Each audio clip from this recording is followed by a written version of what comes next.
del perfume. Le voy a preguntar lo siguiente. Usted, antes de echarse un perfume o colonia o desodorante, ¿qué es lo que hace antes con su cuerpo? ¿Ah? Bañarse, ¿cierto? Dicen ahí los historiadores que en Francia, por ejemplo, quienes son los originarios de los perfumes, dicen los historiadores que ellos ocupaban el perfume para evitar bañarse.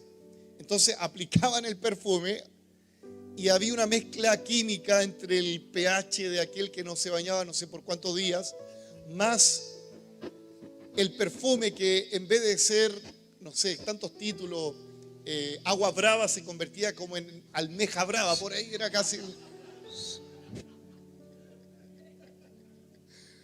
Amado hermano, por favor, nunca cometa el error, entre paréntesis, de echarse un desodorante después de, antes de, ¿ya?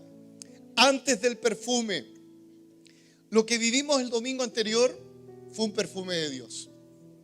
Fue un perfume de Dios que todavía sentimos su aroma. Pero quiero decirles, amados hermanos, que así como nos preparamos para avivarnos, debemos prepararnos siempre, no solo por un evento. Debemos prepararnos para tener un estilo de vida, para ser perfumados por el Señor. Y eso implica que todos los días debemos bañarnos espiritualmente. Permítame usar una alegoría.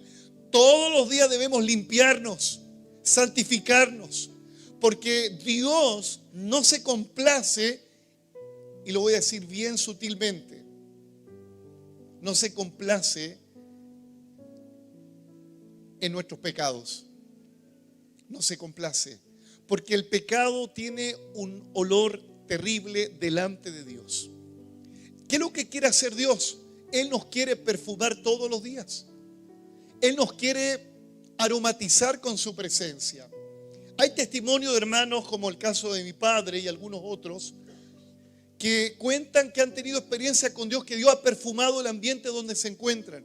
Yo no sé si alguien ha tenido esa experiencia de sentir un olor agradable en su entorno. La verdad es que yo nunca lo he sentido. Pero sí he sentido, y digo, ¿por qué el Señor me hace sentir lo contrario? Cuando he tenido que ministrar a personas que a veces están cargadas, hediondas de pecado, he tenido que sentir su olor. He tenido la experiencia buena de ser un instrumento de Dios para que la gente sea libre de demonios, pero la mala experiencia de sentir un olor asqueroso cuando las personas están con posesiones demoníacas es terrible. Bueno, nosotros o estamos con olor a Dios o estamos con olor a nuestra naturaleza pecaminosa. Y la peor condición es estar podrido por causa de los demonios. No estoy tan sutil para hablar hoy día, estoy hablando tal cual como se tiene que decir las cosas. Y la palabra que tengo hoy tiene que ver con un antes del perfume, antes tiene que ocurrir un asunto. Joel capítulo 2, versículo 28. Antes del perfume hay un después de bañarse, que es el perfume. O sea, corrijo la palabra, antes de bañarse viene después el perfume. Ahí está bien dicho. Así es, ¿cierto? O sea, no, estoy como el Chavo del Ocho, hermano. Antes del perfume me baño. Ahí sí, estoy como traspapelado con los dichos. Antes del perfume me baño. Bueno, esto es parecido con lo que tengo que decirle acá en Joel capítulo 2, versículo 28. Y después de esto, después de bañarme, después que nos bañemos, derramaré mi espíritu, mi perfume, sobre toda carne, y profetizarán vuestros hijos y vuestras hijas, y vuestros ancianos soñarán sueños, y vuestros jóvenes verán visiones. Y también sobre los siervos y sobre las siervas derramaré mi espíritu en aquellos días, y daré prodigios en el cielo y en la tierra, sangre y fuego y columnas de humo. ¿Qué es lo que observamos acá? Que hay una palabra una preposición en el versículo 28, dice, después de esto, ¿después de qué?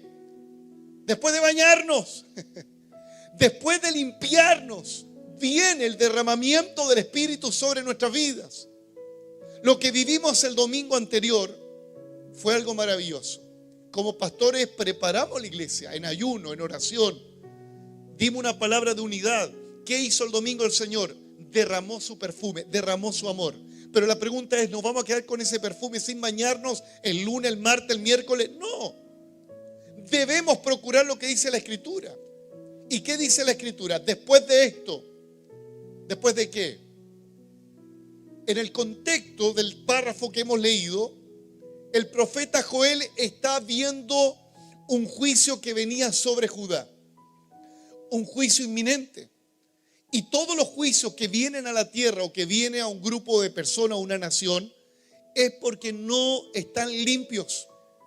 Es porque no se han bañado. Porque Dios aborrece, querido hermano, aborrece la inmundicia del pecado. Y Dios siempre da la oportunidad para que el ser humano se arrepienta, para que Dios lo limpie, lo perfume, lo peine y tenga una apariencia no solamente superficial, sino que interior delante de Dios, que Él diga, está listo para que yo pueda perfumarlo. ¿Qué ocurría en los años 830 al 750 a.C.? Judá estaba completamente apartada de Dios. Completamente estaba apartada de Dios Judá. Y el profeta Joel comienza a ser usado por Dios para mostrarle la condición que tiene Judá y las consecuencias. ¿Sabe qué? Era tanta la ruina que tenía esta nación por causa del pecado que ya no había cultos. Los sacerdotes ya no oficiaban las ceremonias. ¿Y sabe por qué no había culto? Porque en aquel periodo el culto del templo tenía que realizarse con elementos como por ejemplo la uva, el olivo, para hacer el aceite, para hacer la unción. Se necesitaban animales para ofrecer el sacrificio. Era tanto el pecado que estaba sobre esa nación que los animales estaban muriendo de sequía, que el producto del olivo, el producto de la vid no estaban dando el fruto.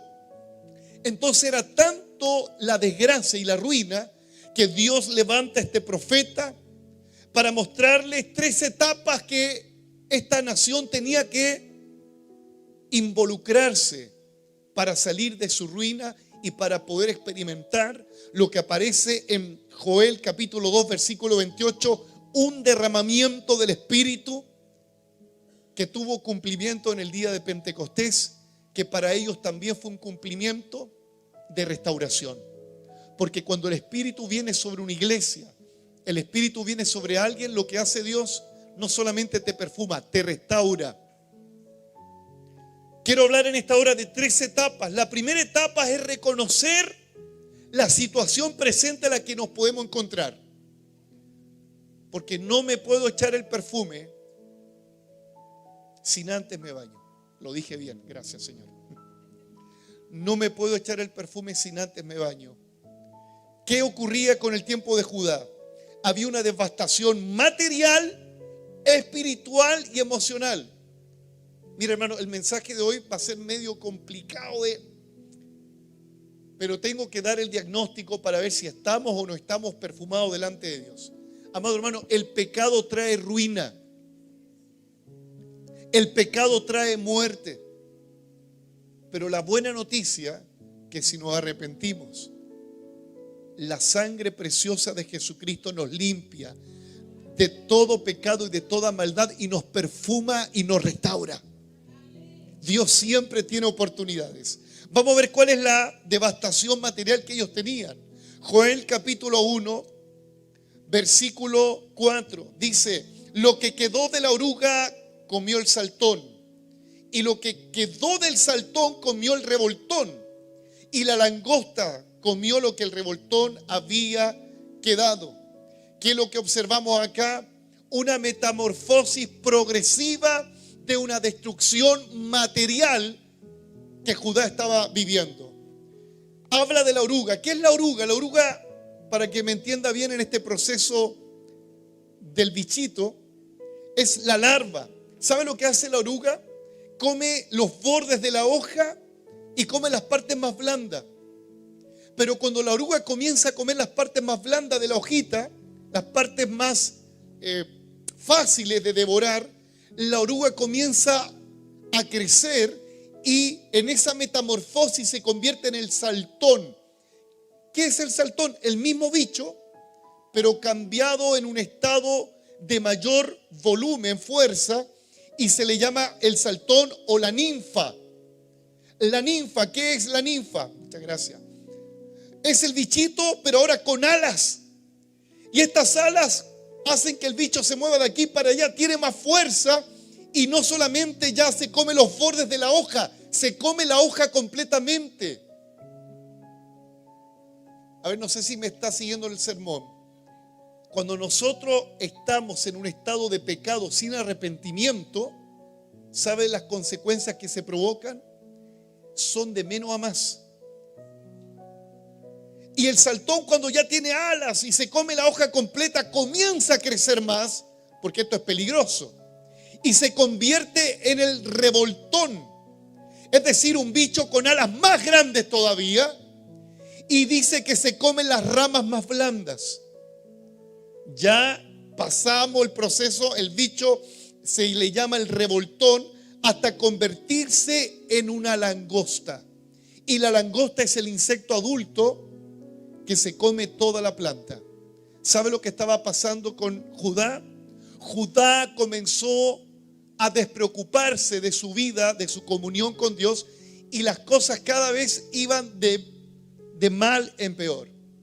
De mal en peor. Mira, amado hermano, les quiero decir lo siguiente. Hay asuntos en la vida que nos pueden ir de mal en peor por tres razones principales. Una de ellas puede ser por un ataque satánico aun cuando tú estés bien.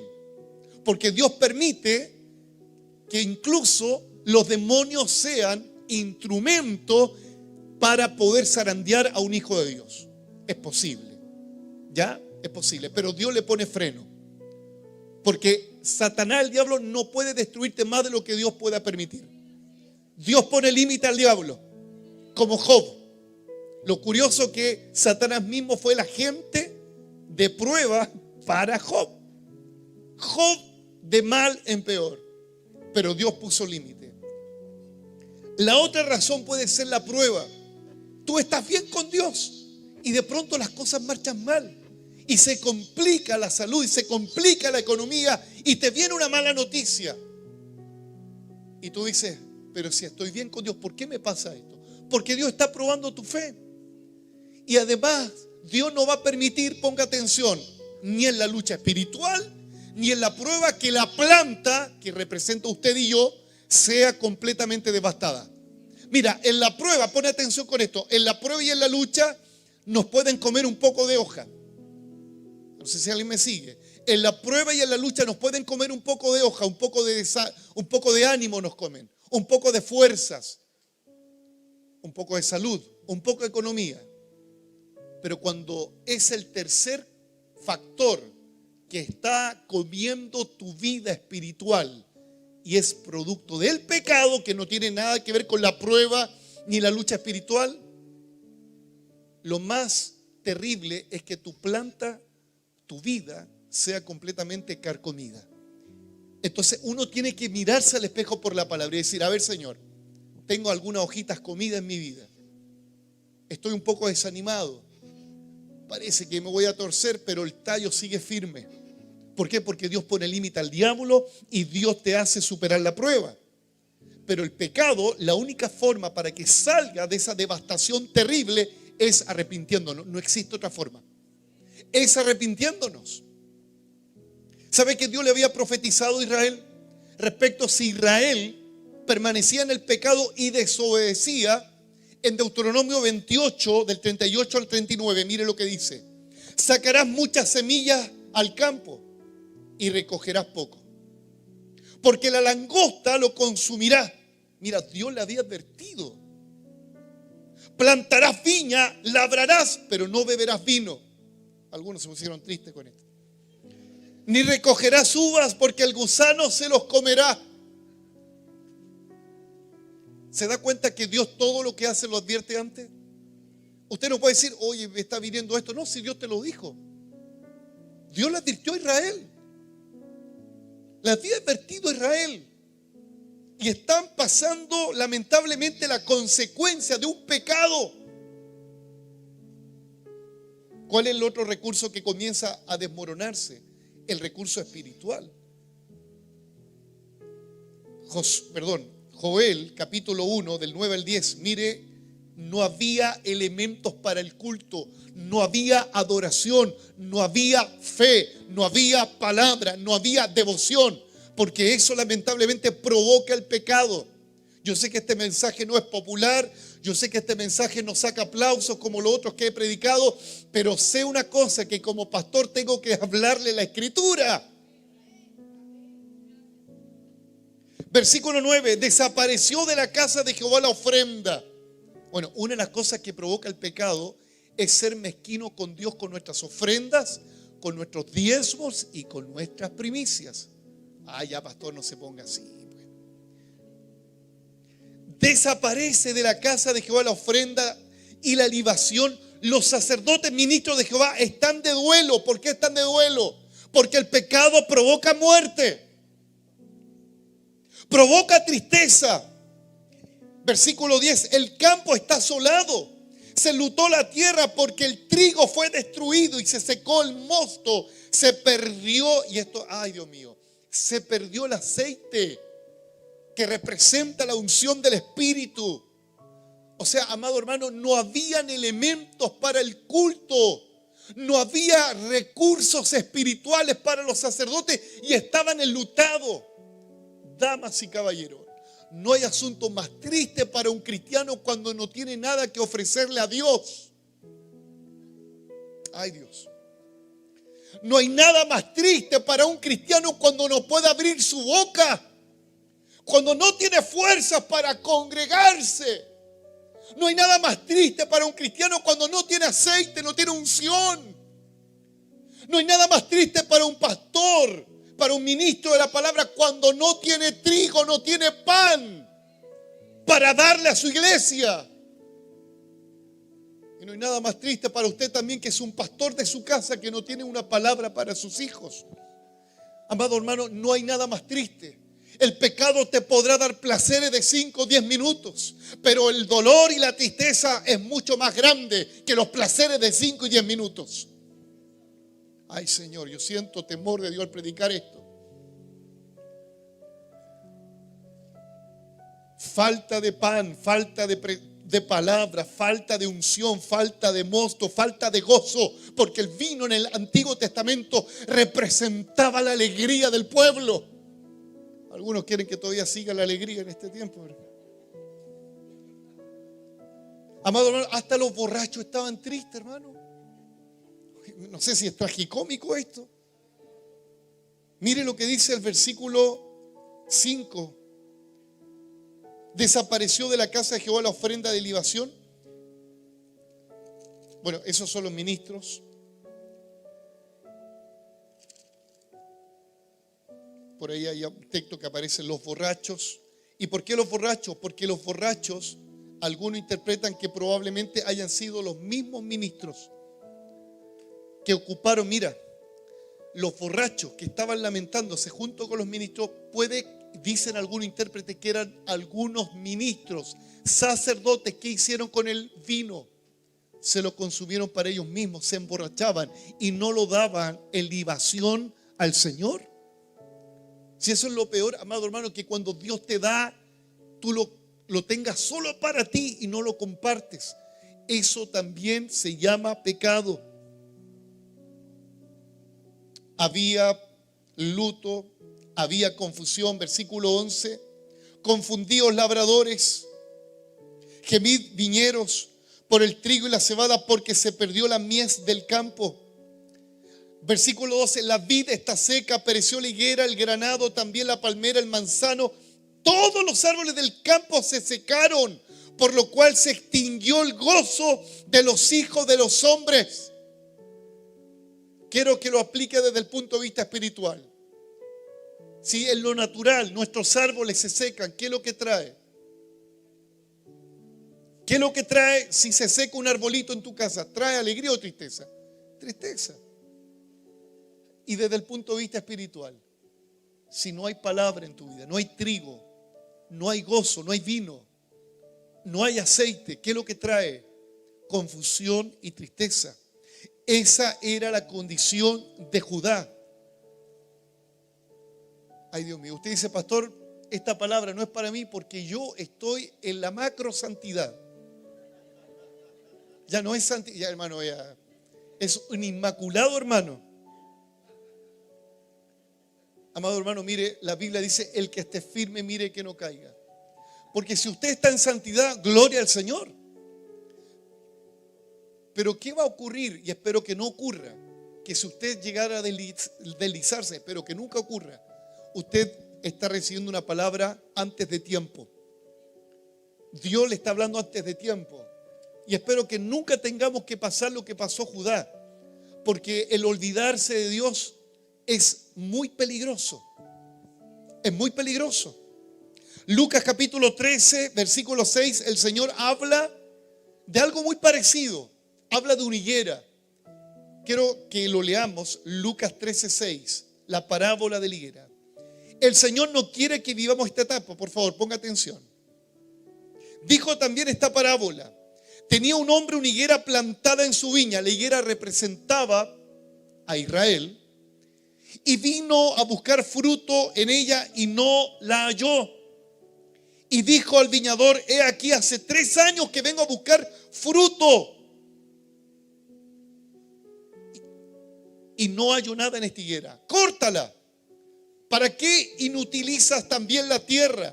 Él entonces respondiendo le dijo, Señor, déjala todavía este año para que yo cabe alrededor de ella y la abone, y si diere fruto bien, y si no, córtala después.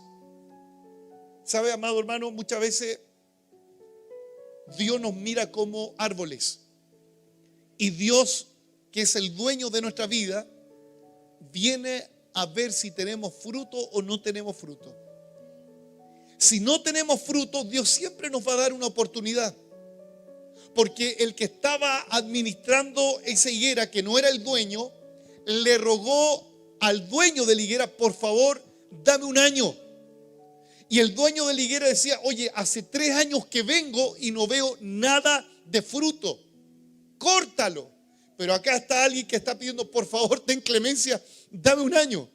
Dame 1 año. Te prometo que la voy a abonar y que la voy a cuidar. ¿Qué es lo que hizo el dueño? Le dio la oportunidad. ¿Qué significa esto? Que nuestro Dios siempre nos dará una oportunidad para que volvamos a tener el producto espiritual, poder tener el fruto que Dios nos ha dado, poder tener el aceite que necesitamos y tener el gozo del Espíritu Santo. Dios siempre te dará una oportunidad.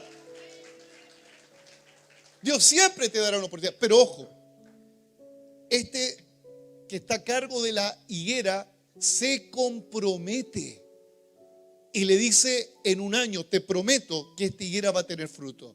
La pregunta que yo le hago, si usted hoy está sin fruto, parece que la langosta ya está a punto de comerle su última etapa espiritual, le hago una pregunta. ¿Usted está dispuesto a decirle en esta tarde, Señor, dame la oportunidad nuevamente para que el pastor, la iglesia y yo también de mi parte pueda abonar mi vida con la palabra, pueda regar mi vida con el río del Espíritu? ¿Habrá alguien que diga, Señor, yo quiero que me des una oportunidad?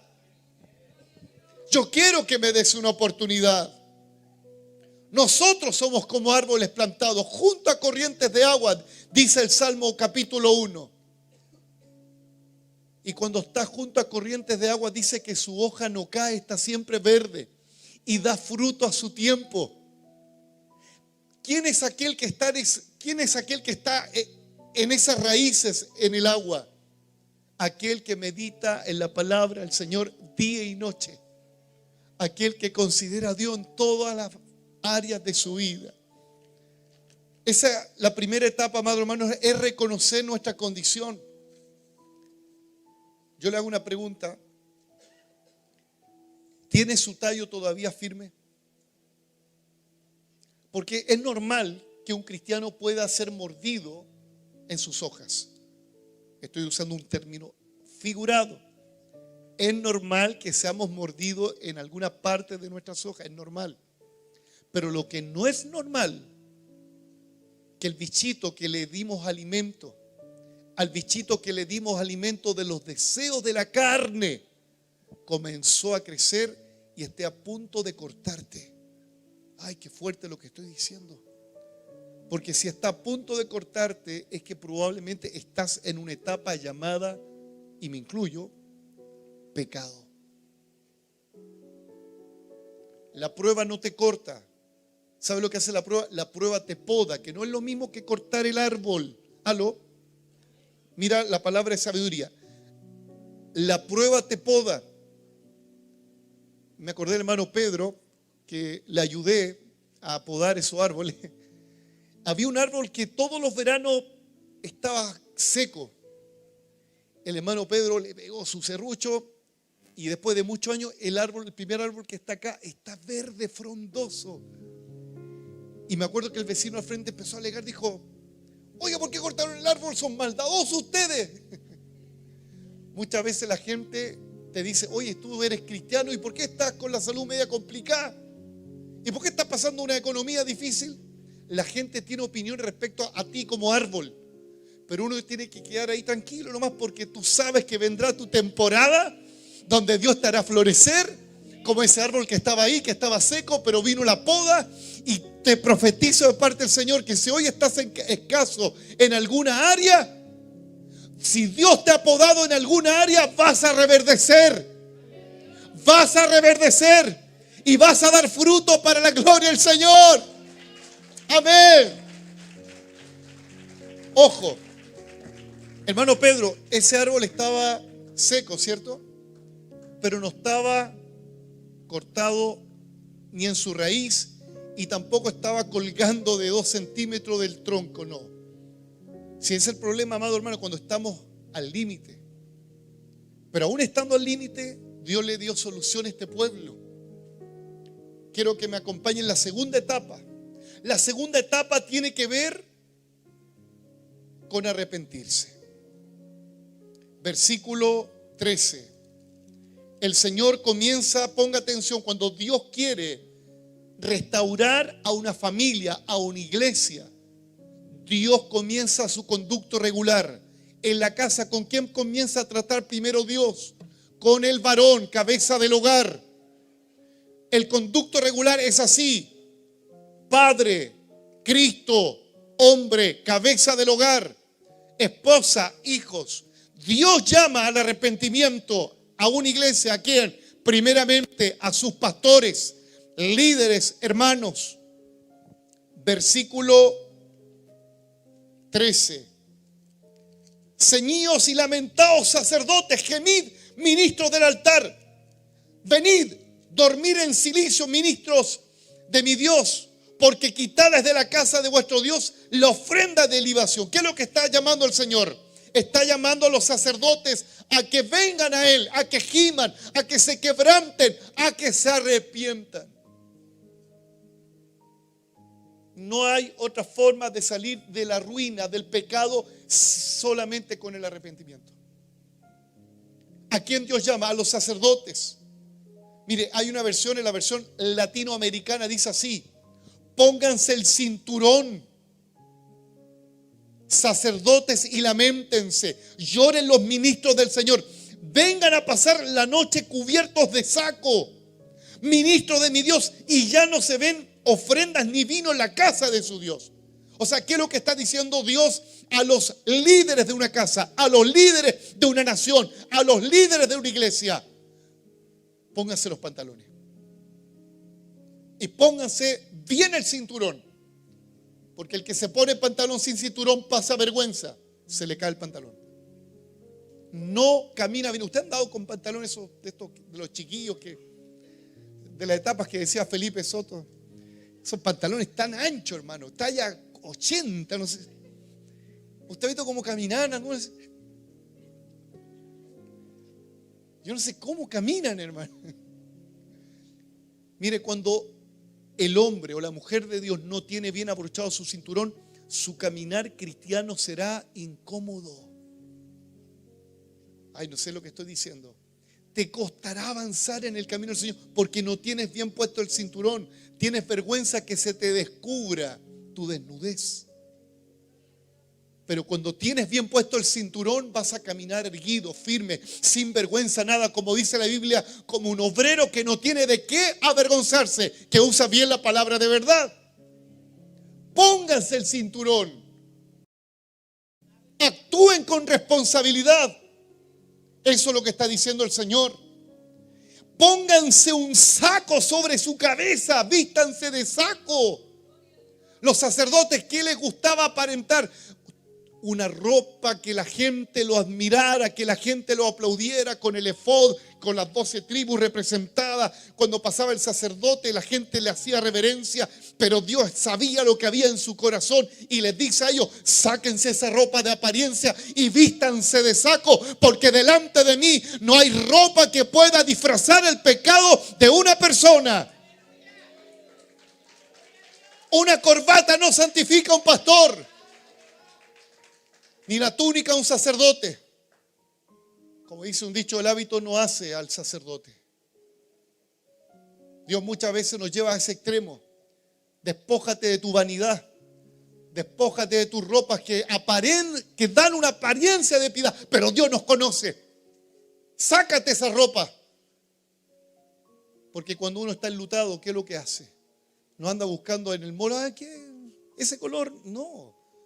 Amado hermano, el pecado provoca tristeza, pero el arrepentimiento, dice el apóstol Pablo, capítulo 10 de la segunda carta a los Corintios, que hay dos tipos de tristeza. Una que es para muerte y la otra que es para arrepentimiento. ¿Cuál es la de muerte? La del pecado sin arrepentimiento es una tristeza que te lleva incluso a deprimirte al extremo de apartarte de Dios. Esa es la tristeza que a veces creyentes tienen de por vida y no sonríen. Y si no sonríen, amado hermano, no quiero juzgar a nadie, pero no es normal que un cristiano no sonría, porque si no sonríe, no tiene gozo, es producto del pecado, no hay otra explicación.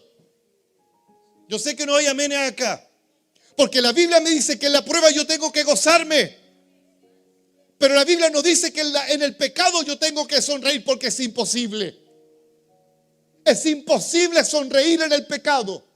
Es imposible alegrarse y tener gozo en el pecado. Es imposible. Pero sí es posible tener gozo cuando las cosas no marchan bien. Sí es posible tener alegría y alabar a Dios cuando las cosas se desmoronan. ¿Por qué? Porque no es pecado, es prueba. Y en la prueba Dios me hará más fuerte y Dios me hará prosperar. Aleluya. No es posible que si usted dice ser cristiano toda la vida, su cara de norte a sur, como el himno de Colo Colo, de Arica a Magallanes, hermano. ¿Cómo está, hermano? Más o menos, pastor. Hermano, yo sé que estoy hablando fuerte en esta hora, pero Dios no quiere dar su perfume sin antes no nos bañamos. Porque a algunos les gusta, pastor, su unjita, pastor, les gusta que el pastor, como instrumento de Dios, le otorgue perfume, pero ¿te bañaste? ¿Estás a cuenta con Dios? ¿Estamos a cuenta con Dios? Ah, pastor, un perfume, todos los domingos mi perfume. Pero llevamos un mes sin estar a cuenta con Dios. Un mes sin bañarnos. Ay, Dios mío.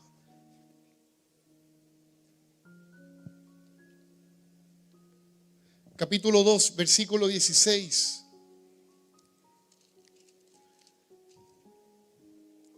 Alguno tal vez ya está buscando otra iglesia por internet, hermano.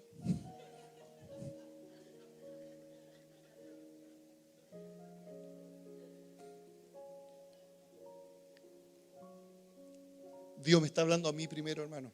Se lo digo de verdad. Dios me habló esto, me dijo: Sergio, si quieres mi perfume, báñate primero.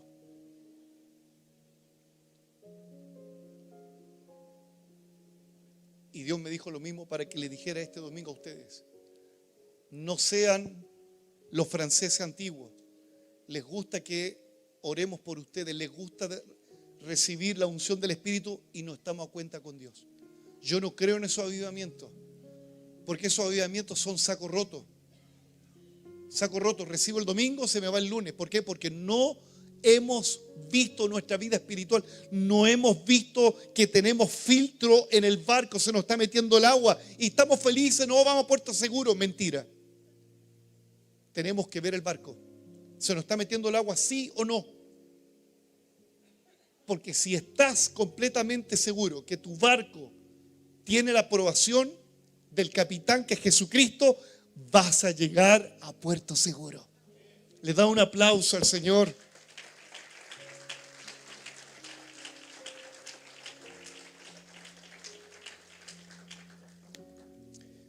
Quiero explicar bien lo que dice el apóstol Pablo respecto a estas dos tristezas antes de seguir.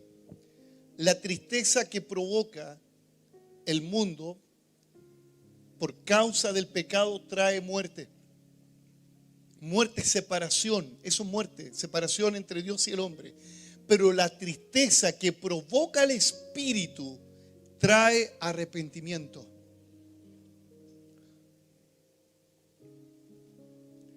Capítulo 2, versículos 16 y 17. Reúnan al pueblo, santificar la reunión, junte a los ancianos, congreguen a los niños, a los que maman, salga de su cámara el novio y de su tálamo la novia. Ay, Dios mío. Entre la entrada y el altar lloren los sacerdotes y ministros de Jehová. Digan: perdona, oh Jehová. Perdona a tu pueblo y no nos entregues al aprobio de tu heredad, para que las naciones no se enseñoreen de ella, porque han de decir entre los pueblos: ¿dónde está su Dios? Dios llama a los pastores de esta iglesia, a los líderes de nuestra congregación, a limpiarnos, a santificarnos. Llama al pueblo, llama a los niños. Incluso dice que los que estaban recién casados en su luna de miel, salgan de su luna de miel. Ah, pero ¿cómo tan aguafiesta, Señor? Si es el gran momento de la vida. Es que muchas veces cuando Dios quiere tratar contigo, Dios dice: ¿cuál va a ser tu mayor deleite? ¿Las cosas naturales y terrenales? ¿O yo voy a ser tu mayor deleite? Hay cosas que a veces yo no concibo, hermano. Yo sé que con esto ya usted ya se cambió de iglesia a lo mejor, con lo que voy a decir. No, yo sé que usted ama al Señor y ama la palabra. Hay gente que, he conocido gente que se deleite más en las cosas de este mundo, pero en lo que tiene que ver el Señor y su presencia, parece que están en un funeral. Algunos tienen al Albo campeón pegado en el pecho, hermano, y cuando su equipo hace un gol y gana el campeonato, van a Plaza Italia, tocan la bocina, recorren, sacan la bandera, y cuando te tienes que ir a congregar, parece que viene a un funeral. ¿Sabes por qué pasa eso? Porque nos estamos deleitando más los placeres de este mundo que en la presencia del Señor. Y Dios dice que debemos arrepentirnos si eso está ocurriendo. No puede haber más pasión por las cosas de esta tierra. Cristo es nuestra mayor plenitud. Versículo 12 del mismo capítulo 2. Pues ahora dice Jehová: conviértanse de todo corazón a mí, con ayuno, con lloro y lamento.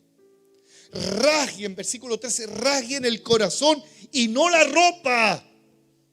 Conviértanse al Señor de todo corazón, porque Él es misericordioso y clemente, tardo para la ira y grande en misericordia, que se duele del castigo. Nuestro Dios se duele del castigo, sí, pero Él no para el castigo si no hay ante arrepentimiento. Él no da el perfume sin antes no nos bañamos. Él no nos da el perfume sin antes no nos bañamos. Ay, Dios mío. Gracias al Señor que hay una promesa de perdón. Versículo 18. Y Jehová, solícito por su tierra, perdonará a su pueblo. Gracias, Jesús. Solícito, perdonará a su pueblo. Le voy a hacer una pregunta media, no sé cómo, no es tan, ¿cómo llamarlo? No es tan pudorosa la pregunta. ¿Usted se ha acostado sucio y transpirado? Ay, Dios mío, Señor.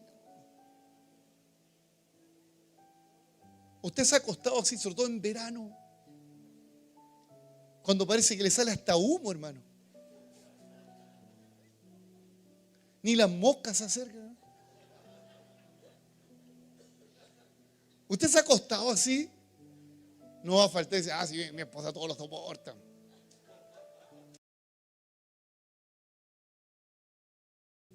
¿Qué quiere decir esto con esta ilustración?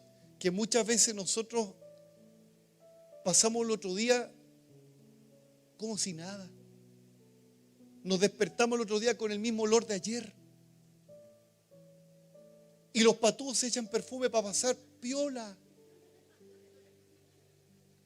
Y delante de Dios vamos a pasar piola. Piola, hermano, para los hermanos venezolanos. Usted ya es más chilena que venezolana, ya, ¿para qué tengo que explicarle tanto? Piola es pasar desapercibido para los hermanos de otros países, ¿ya? Es el tema que a veces nos hemos acostumbrado a andar hediondo espiritualmente. Y uno dice, pero pastor, si nadie se da cuenta del olor a pie. Cuidado, porque Dios sí todo nuestro ser, el Señor tiene olfato. Aleluya. Ahora, ¿cuál es la tercera etapa? La restauración. La restauración. ¿Sabe que yo doy gracias al Señor porque Dios levanta al más vil pecador de la muerte, de la ceniza, de la hediondez y lo restaura y lo sana? Capítulo 2, versículo 19 en adelante. Mire lo que hace Dios cuando le pedimos perdón. Cuando la langosta parece que ya nos tenía a punto de devastar, lo que hace el Señor. Versículo 19, capítulo 2. Responderá Jehová y dirá a su pueblo: he aquí, mire lo que hace Dios. Yo les envío pan, palabra. Yo les envío mosto, gozo. Yo les envío aceite, presencia del Espíritu. Y serán saciados ellos, y nunca más pondré en oprobio entre las naciones. Dios te devuelve el gozo, no lo tienes que buscar tú. Tú te arrepientes, yo me arrepiento y viene el gozo. Él cambia tu tristeza en alegría.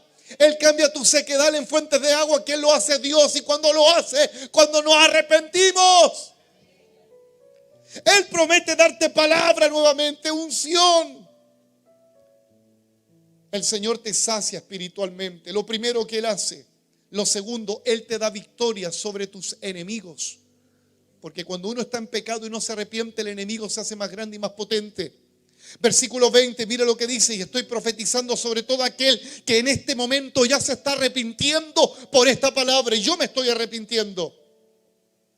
Haré alejar de ustedes al del norte y lo echaré en tierra seca y desierta.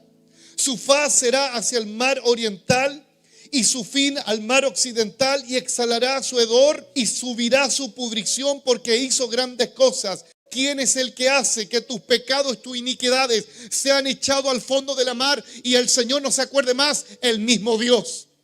¿Quién hace que tu peor enemigo ya no te aplaste? El Señor, porque Él hace que el peor enemigo lo saque fuera.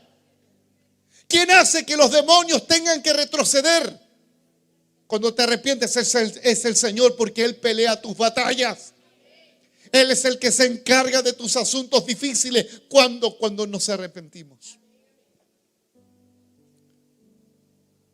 Es la única victoria del cristiano cuando se rinde ante Dios y se arrepiente. Es la única forma de ganar sus batallas. La bandera blanca no se la presento ni al pecado ni al enemigo, no, yo se la presento ante Dios. Le digo: Señor, yo no puedo con ese pecado, me la gana, pero me arrepiento. Yo no puedo contra esos demonios, me atemorizan, me tienen en un rincón, pero Señor, si me arrepiento, tú me das la victoria. Dele un aplauso al Señor. Él te da victoria sobre tus enemigos. Ya la tristeza, ni la depresión, ni el pecado, ni la inmoralidad, ni la fornicación pueden ser más grandes que nuestro Dios. ¿Cuándo? Cuando nos arrepentimos. Porque es fácil a veces decir, sí, Dios está conmigo. No, Dios está conmigo en todos lados. Yo me encomiendo al Señor, su persinada, cúbreme con tu sangre. Vamos nomás, Señor. Y mirando a las chiquillas para atrás. No, Señor está conmigo.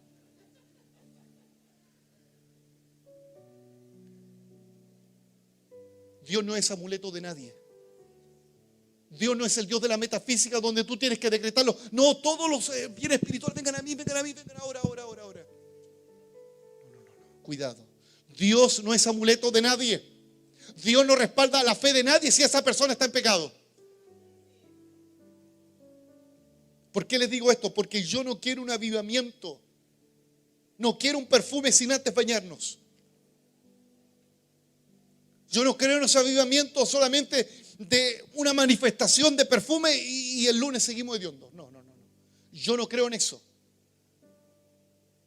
Hace muchos años en Chile no hay avivamiento. Hace muchos años en Chile no hay avivamiento. Muchos años. ¿Por qué? Porque nos hemos acostumbrado a hacer esos franceses, con todo respeto a los franceses antiguos que se echaban el perfume pero no se bañaban. Dios no puede ser burlado. Dios no puede ser burlado. Todo lo que el hombre siembra, eso segará. ¿Qué hace cuando nos arrepentimos? Dios trae alegría y gozo sobre nuestro entorno. Tierra, no temas, alégrate y gózate. Porque Jehová hará grandes cosas. ¿Cómo estaba la tierra antes? Arruinada, seca, no había producto de la vid, del olivo, no habían animales para el sacrificio. Ahora, ¿qué es lo que Dios dice? Tierra, no temas. Y quiero profetizar sobre todo aquellos que han estado lamentablemente triste, angustiado. Dios te dice, María, José, Héctor, no sé cuál sea tu nombre, alégrate, no temas, porque Jehová hará grandes cosas contigo. No para siempre vas a tener que sufrir que la oruga, el saltón te coma. Llega un momento que hay un límite. Y Dios dice, gózate ahora. Aleluya. Dios trae fructificación. ¿Qué es lo que había antes? Devastación. Versículo 22, animales del campo, no teman, porque los pastos del desierto reverdecerán, porque los árboles llevarán su fruto y la higuera y la vid darán sus frutos. Yo no sé si hoy está seco, sin fruto, pero te profetizo esta palabra. Si nos arrepentimos, si nos volvemos de corazón al Señor, Dios hará que vuelvas a reverdecer espiritualmente. Dios hará que tengas fruto nuevamente para Él. Oh, gracias al Señor. Denle un aplauso al Señor. Que Dios nos restaura, Dios nos levanta. No para siempre es el sequedal. Dios te devuelve todo lo que has perdido. Aleluya. Estoy profetizando, no solamente estoy leyendo. Yo no sé si alguien está tomando la palabra. Dios te devuelve todo lo perdido. Versículo 25. Estoy profetizando. Yo no sé si alguien lo cree o no, porque parece que la hermana Jamín nomás dice amén. Dios te restituirá todo lo que has perdido. Si nos arrepentimos, nos volvemos de corazón a Él. Versículo 25, mira la palabra, tómala por la fe. Dile, esta palabra es mía, Señor. El Señor te dice, restituiré los años que comió la oruga, el saltón, el revoltón y la langosta. ¿Cuántos años has pasado de sequedad? ¿Cuántos años has pasado sin fruto? Pero Dios te dice, yo los voy a restituir. Todos los años los voy a restituir. Y mi gran ejército que envié contra vosotros, ¿quién te lo va a devolver? El Señor. Él restaurará tu matrimonio. Él restaurará la relación de los hijos con los padres. Él restaurará tu familia. Él restaurará tu negocio. Él restaurará lo que el diablo te ha robado. Aleluya. Dios lo hará. Gloria al Señor. ¿Cuándo ocurre eso? Cuando nos arrepentimos de corazón. No hay otra forma. Vuélvanse a mí, dice el Señor, y yo me volveré a ustedes. Busquen al Señor mientras Él está ahí cercano. Búsquenlo. Busquémoslo. ¿Sabe lo que ocurre? Comienzan a haber alabanzas al Señor espontáneas. No es alabanza así. Jehová es mi guerrero. ¡Oh!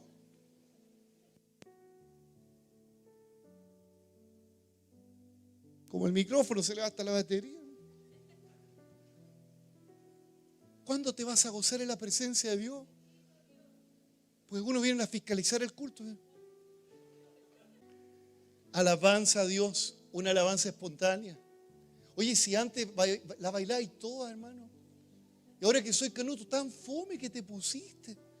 No, es del diablo, eso como mover el pie. Ay. Y así ahí el trencito antes, muchachita, la peineta.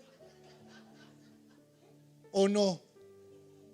Ay, la música del reggaetón ha venido aquí. Ay, el hermano que cantó reggaetón. ¡Ah! ¿Y cuál es tu actitud para alabar a Dios? Es que ahí está el asunto. Versículo 26. Comeréis hasta saciaros. ¿Qué vamos a comer? El pan, el trigo, el aceite, la unción, el gozo. Eso lo que se había perdido hoy lo vamos a tener en abundancia, porque eso provoca el avivamiento, hambre por la palabra. Y Dios comienza desde este púlpito, profetizo, que todo aquel que ministrará en este lugar tendrá mucho trigo, tendrá mucha palabra, tendrá aceite, tendrá unción. Así será. Los maestros de discipulado comenzarán a transmitir no solamente trigo, mosto, aceite. Eso es lo que Dios quiere hacer con su iglesia. Ya basta de tomarse un chamito espiritual. No, un chamito chiquitito. ¿Usted ha visto a esa gente que dice, no, si con el chamito el niño está bien? ¿Cómo está bien con el chamito, hermano? Aquí no estamos para dar un pancito de cóctel, aquí estamos para dar un banquete que viene del cielo. Es palabra de Dios. Versículo 26. Sigo leyendo. El cual hizo maravilla entre vosotros y nunca más mi pueblo será avergonzado y alabaréis el nombre de vuestro Dios. Ya no más te van a apuntar, no te van a acusar, porque Dios te va a levantar y te restaurará y tendrás abundancia del Señor. Dios restaura tu relación con Él. Versículo 27, mire todo lo que hace Dios. Y conoceréis, la palabra hebrea se refiere a una relación íntima. Y conoceréis que en medio de Israel estoy yo y que yo soy Jehová vuestro Dios. Van a conocer, lo van a experimentar, no solamente lo van a escuchar. Y no hay otro Dios, y mi pueblo nunca más será avergonzado. La gente dará testimonio de tu matrimonio, de tu familia. Dios está con él. Dios está con él. Es evidente que Dios está con él y con ella. Y versículo 28. Y después de esto, aleluya,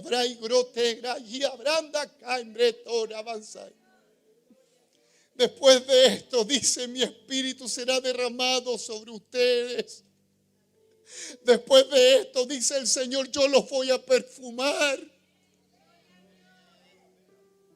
Después de esto yo los voy a perfumar. Después de esto derramaré mi espíritu sobre toda carne. Profetizarán los hijos y los ancianos verán sueños y los jóvenes verán visiones. Después que nos limpiemos, nos santifiquemos, el perfume tiene que permanecer. Oh, denle un aplauso al Señor, póngase en pie. Oh, gloria, gloria, gloria, gloria, alabe a Dios. Y si hay tristeza por el pecado, arrepintámonos, pidámosle perdón al Señor. Después viene el perfume. Después de esto, oh Dios, tú nos hablas tan fuertemente, pero gracias porque nos amas. Porque esta palabra nos exhorta, nos amonesta, pero también nos trae una promesa. Tú restituirás los años que comió la oruga, el saltón, el revoltón, la langosta. Lo vas a hacer, Señor. No para siempre tienes que llorar, no para siempre tienes que patear piedras. No para siempre tendrás escasez en tu economía. No para siempre tendrás a tus hijos rebeldes. No, yo me revelo a eso porque mi palabra, dice el Señor, es fiel. Ahí donde está, hable con Dios. Dígale: Padre, antes del perfume, límpiame. Antes del perfume, santifícame. Dile a Dios: antes de que me pongas ropas hermosas, antes que me pongas ropas hermosas, me pongo el saco de luto y me arrepiento en ceniza. Antes de que me perfume, Señor, rasgamos el corazón, Padre. Perdónanos porque no hemos sido los hijos y las hijas que has querido.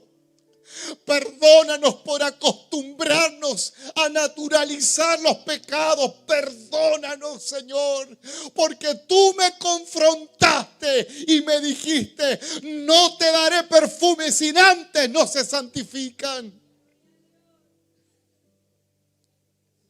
Has probado mi perfume, me dijo el Señor. Probaste el olor de mi perfume. Mi pueblo sintió mi aroma, pero yo no les doy sin antes se santifican. Oh Dios, perdónanos, perdónanos, perdónanos. Líderes de generación encendida, pastores de la iglesia, pidan perdón, pidamos perdón al Señor. Porque Él restaurará nuestras relaciones en todas las áreas, con nuestra familia, matrimonio, hijos. Oh Dios, perdónanos. Porque no hemos venido aquí a jugar, a ser evangélicos, no hemos venido a un espectáculo ni a sentir algo por sentir, no. Oh Dios, perdónanos. No queremos, Señor, ser devastados por la langosta. Oh Dios.